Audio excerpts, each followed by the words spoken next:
السلام علیکم عزیز طلبہ، کل کے لیکچر میں ہم نے لاہور کا جغرافیہ اس سبق کو پڑھنا شروع کیا تھا۔ اس سبق کے مصنف احمد شاہ بخاری پطرس، اور یہ سبق جو اخذ کیا گیا ہے وہ اصل کتاب ہے پطرس کے مضامین یا مضامین پطرس، جس میں 11 کے قریب اس کے مضامین شامل ہیں۔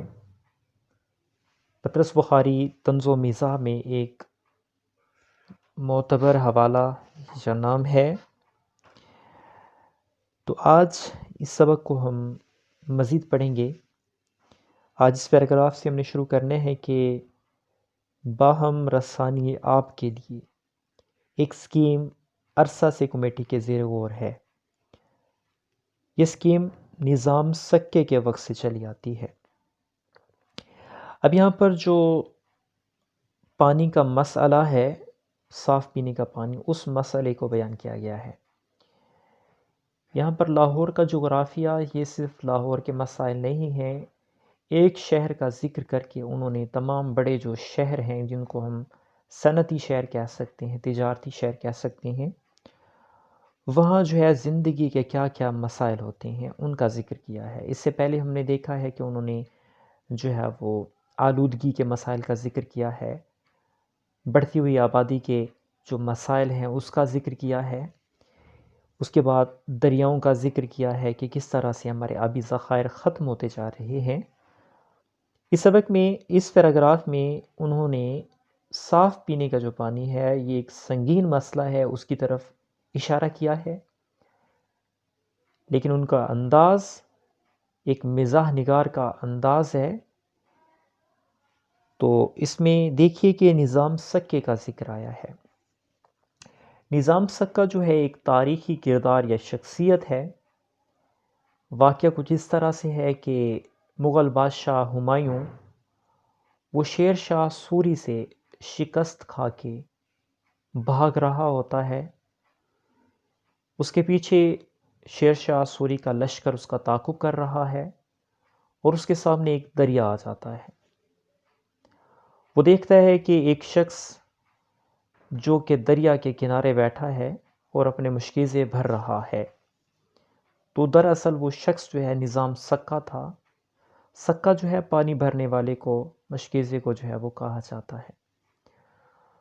تو اس نے، بادشاہ نے، ہمایوں نے اس سے مدد مانگی، تو اس نے بغیر کسی تعارف کے اس نے اس کی جو ہے وہ مدد کی۔ اس کے بعد ہمایوں نے نظام سکے کو ایک دن کی بادشاہت دے دی۔ نظام سکہ جو ہے وہ ایک دانا شخص تھا۔ اس نے ایک دن کی جب اس کو بادشاہت ملی تو اس نے جو ہے چمڑے کے سکے جو ہے وہ جاری کر دیے، اور ایک ہی رات میں جو ہے اس نے اپنے آپ کو اور اپنے جو عزیز و اقارب تھے ان سب کو اس نے مالا مال کر دیا۔ یہاں پر جو ہے نظام سکے کا ذکر آیا، اس کو ایک پانی بھرنے والا جو ہے اس حیثیت سے اس کا ذکر کیا جا رہا ہے، کیونکہ وہ کیا ہے کہ دریا سے مشکیزیں بھرتا ہے اور شہر میں جا کر وہ پانی کیا ہے بیچتا ہے، لوگوں تک پہنچاتا ہے۔ باہم رسانی آپ سے مراد ہے کہ جو حکومت کی ایک پالیسی ہوتی ہے کہ جس کے تحت جو شہری ہیں ان کو گھر تک کیا ہے کہ پانی، صاف پانی میسر کیا جاتا ہے۔ وہ کہتے ہیں کہ یہ سکیم نظام سکے کے وقت سے چلی آئی ہے، لیکن مصیبت یہ ہے کہ نظام سکے کے اپنے ہاتھ کے لکھے ہوئے اہم مسودات بعض تو تلف ہو چکے ہیں، اور جو باقی ہیں اس کے پڑھنے میں بڑی دقت پیش آ رہی ہے۔ مسودات کہتے ہیں ہاتھ سے لکھی ہوئی تحریریں۔ اس لیے ممکن ہے کہ تحقیق و تدقیق میں ابھی چند سال اور لگ جائیں۔ عارضی طور پر پانی کا یہ انتظام کیا گیا ہے کہ فی الحال بارش کے پانی کو حد الوسع کہ جہاں تک ممکن ہو سکتا ہے شہر سے باہر نہیں نکلنے دیا جاتا۔ اس میں کمیٹی کو بڑی کامیابی حاصل ہوئی ہے۔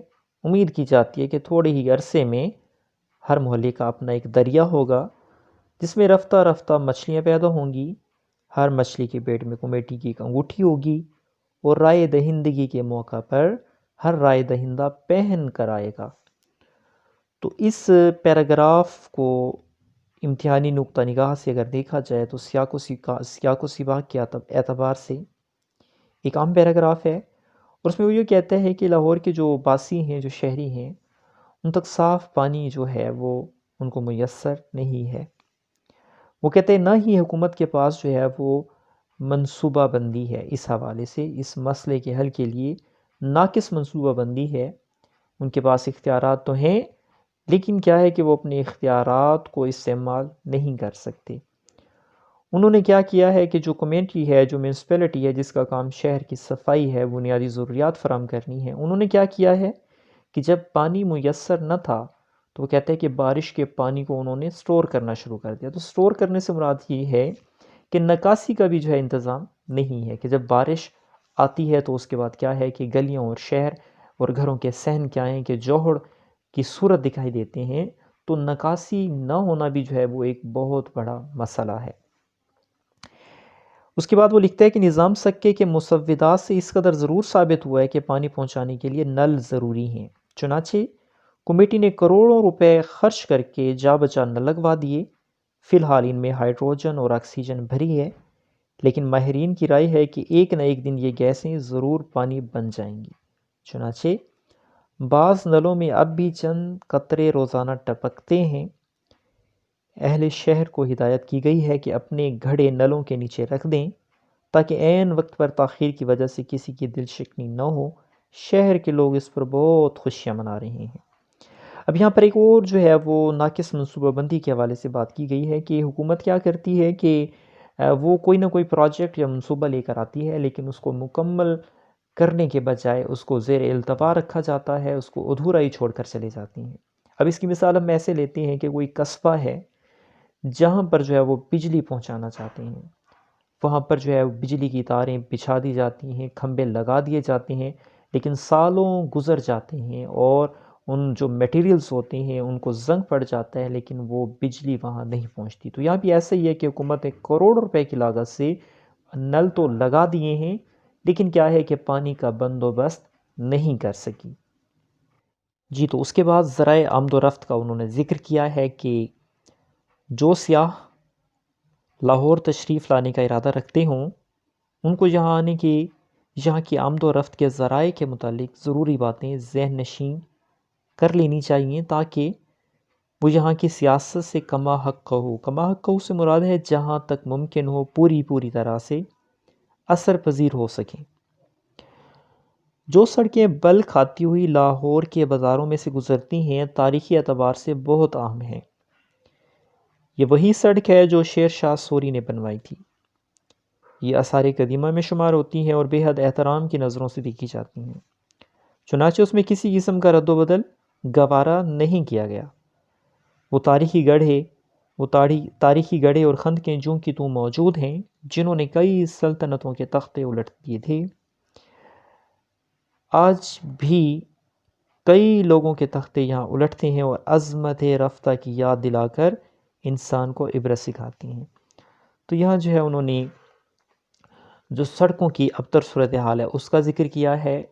یہ سبق بہت پہلے لکھا گیا ہے، تو میرے خیال میں اب جو ہے وہ لاہور کافی ترقی کر چکا ہے، اس میں جو ہے وہ روڈز بھی بہت اچھی ہیں۔ بہرحال یہ جو زمانہ ہے، جس زمانے میں بات کی گئی ہے، ہم اسی زمانے کے مطابق جو ہے اس سبق کو دیکھیں گے اور پڑھیں گے۔ وہ کہتا ہے کہ جو قدیم دور گزرا ہے، کہ سالوں گزر چکے ہیں، جو سڑکیں بنائی گئی تھیں وہ ویسے کی ویسی موجود ہیں، اس کو جو ہے وہ مزید جو ہے اس کو کشادہ نہیں کیا گیا، اور سڑکیں جو ہیں وقت گزرنے کے ساتھ ساتھ ٹوٹ پھوٹ کا شکار ہیں، اس میں گڑھے پڑ چکے ہیں، خندقیں جو ہیں وہ معلوم ہوتی ہیں۔ وہ کہتے ہیں کہ ایک وقت تھا کہ جب جنگ و جدل ہوا کرتی تھی، انہی سڑکوں نے کیا ہے کہ کئی سلطنتوں کو الٹتے دیکھا ہے۔ وہ کہتے ہیں کہ آج بھی ایسی ہی صورتحال ہے کہ آج بھی جو ہے وہ لوگوں کے تختے الٹ جاتے ہیں۔ تختے الٹنا سے مراد کیا ہے کہ حالت کا بگڑ جانا، ٹھیک ہے، نست و نابود ہو جانا۔ تو زیادہ سے زیادہ کیا ہو سکتا ہے کہ جو ہے وہ تانگا گزر رہا ہے یا کوئی گاڑی گزر رہی ہے تو مشکلات کا سامنا کرنا پڑتا ہے۔ اس کے بعد مزید دیکھیے کہ بعض لوگ زیادہ عبرت پکڑنے کے لیے ان تختوں کے نیچے کہیں کہیں دو ایک پہیے لگا دیتے ہیں اور سامنے دو ہک لگا کر اس میں ایک گھوڑا ٹانک دیتے ہیں۔ اسلام اس کو ٹانگا کہتے ہیں۔ شوقین لوگ اس تختے پر موم جامہ مونتھ لیتے ہیں تاکہ پھسلنے میں سہولت ہو اور بہت زیادہ عبرت پکڑی جا سکے۔ اب یہ جو ہے وہ سواری کی طرف اس نے اشارہ کیا ہے کہ وہاں پر کیا ہے کہ جو تانگے ہیں، جو گھوڑے ہیں، اس کا ایک وقت تھا کہ بہت زیادہ چلن تھا، رواج تھا، لوگ اسی پہ سفر کرتے تھے۔